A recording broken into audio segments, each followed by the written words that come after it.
Hey, how's it going, everybody? 2018 Chevy Cruze here. Just figured I'd make a quick video for anybody who's dealing with the P1101, I believe, check engine light code. I had the P1101 and I believe also a cylinder 3 misfire check engine light. I've seen a lot of discussion online about adding a catch can to these motors. It's you know, people argue that it's pretty necessary, a very good idea to add to these vehicles.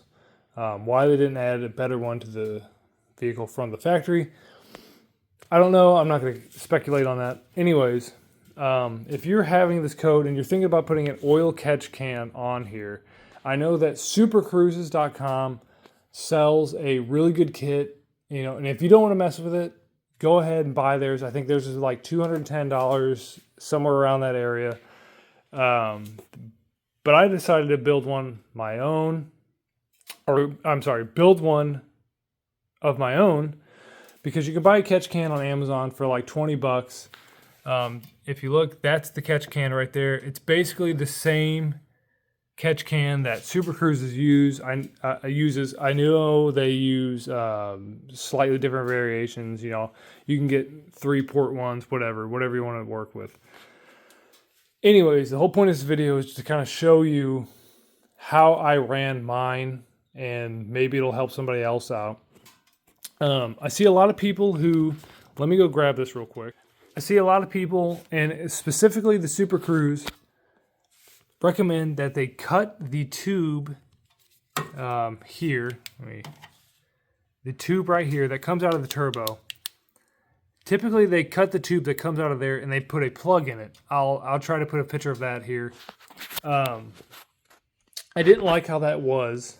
I didn't like the way that looked, because for my situation, this is a salvage title vehicle that I bought, and I'm going to have to get it inspected by the State Highway Patrol. And I didn't want them looking at this basically and seeing me just cap off a tube, and you know, questioning that. Either way, I think it looked kind of sloppy. So I found a way to get off the PCV tube, which is right here. This is the PCV tube that actually goes onto your turbo. I apologize, I don't have my light now. Let's see, can I get, there we go. Oh, that's beautiful. So you'll see this tube here. That is actually what is connected to the turbo there. And basically all that is 4 little fingers that click into it, that hold on to that connector.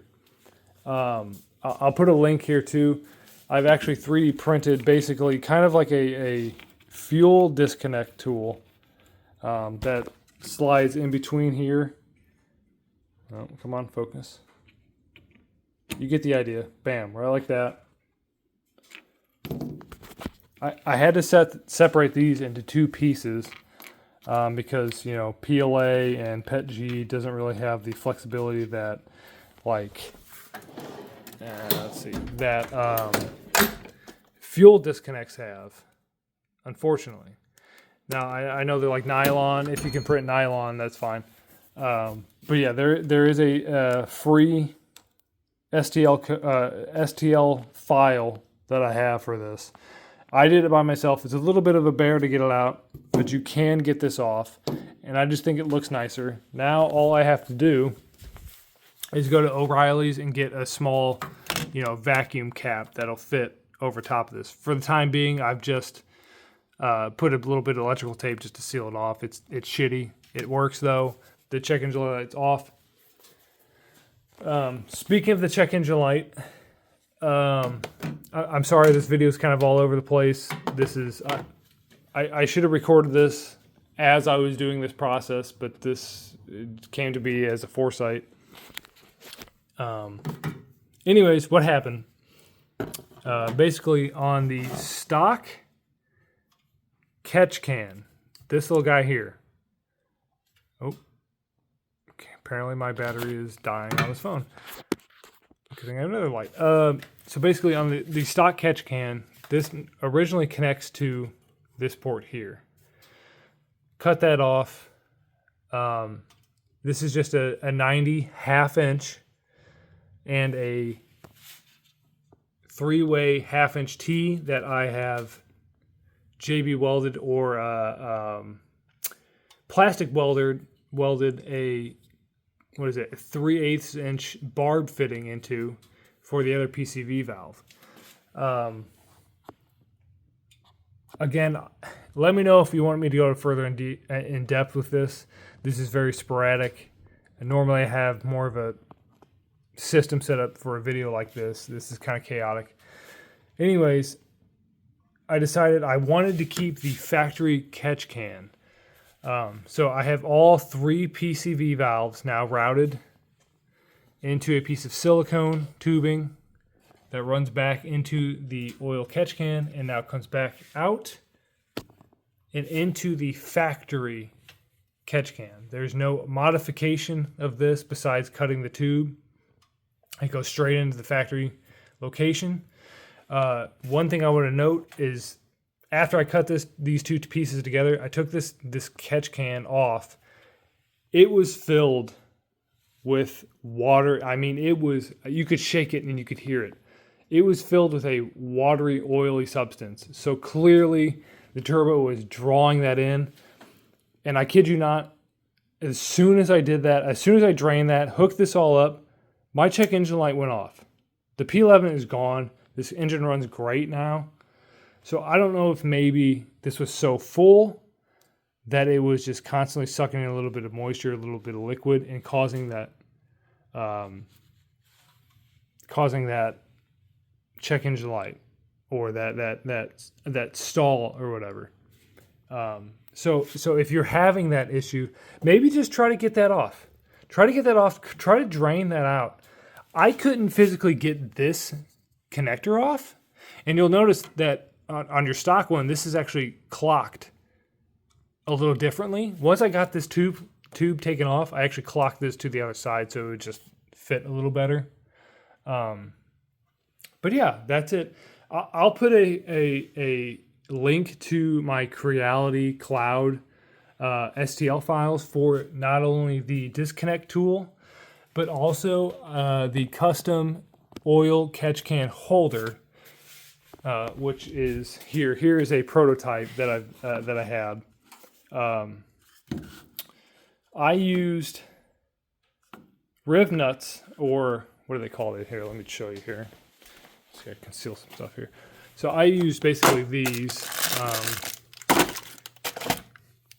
There's already a factory hole in the strut tower that you can put one of these in. It's kind of a pain in the ass to get them in, but that's what I use. You can just use a bolt and a nut if you want. That works too. I originally was gonna go with that, but I decided this looked a little cleaner. I don't know. Let's see. Can I get a little closer?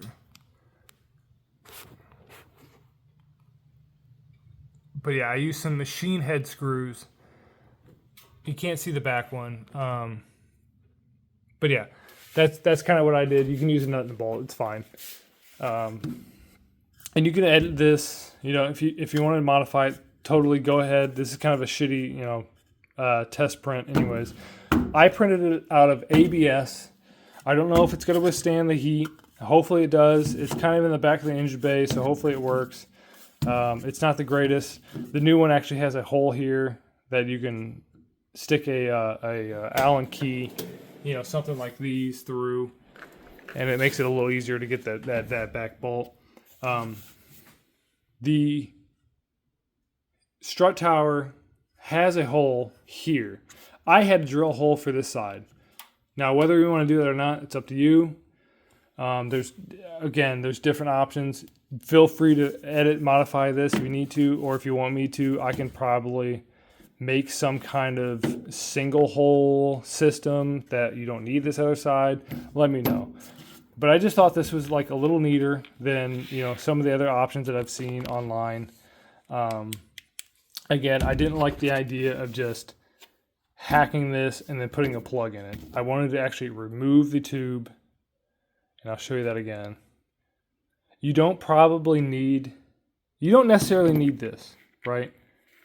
This just made it a little easier. I'm sure if you had a second pair of hands, or if you're determined enough, you could get some screwdrivers and you could pop this out. But anyways, that's what I did. This is a sloppy video, and I apologize. But I just wanted to show you in case other people are having this issue with the P1101 code on these Chevy Cruzes. Again, I don't know what years this affects. Mine is a 2018. It's a salvage title, so this is all new to me. This is just something that I noticed, and I was hoping that I could put this out and maybe help some other people. If you like this content, let me know. I should be recording more, honestly. I just painted a front bumper today on a Honda Odyssey, and I didn't record it because I'm retarded. I don't know. Do you like this shit? Fuck. There you go. Thanks, guys. Love you. Don't die.